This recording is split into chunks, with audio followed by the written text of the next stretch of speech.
Welcome back. Again, my name is Craig with D&D Instruments. I'm going to show you exactly how to install our brand new lens that's reinforced and strengthened for the instrument clusters for your international trucks so that you can avoid all of this breaking and cracking and save your fleets a lot of money, especially when you're doing your lease returns on your trucks. So what we're going to do today is we're going to take it out of the truck.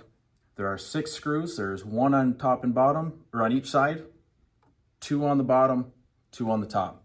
Other than that, we've got a couple of little ears here for tabs, a couple little ears here for tabs as well.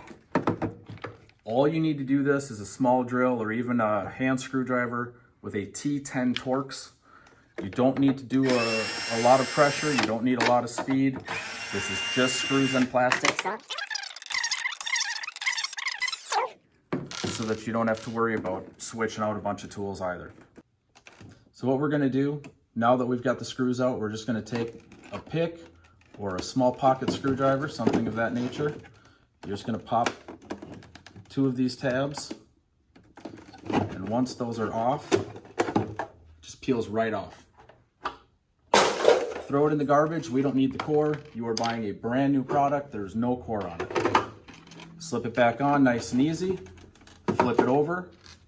You're going to put your 6 screws right back in. Again, when you go to tighten these down, do not over tighten them. You are just going into plastic, so you don't need a lot of torque on these. All done. Nice brand new cluster.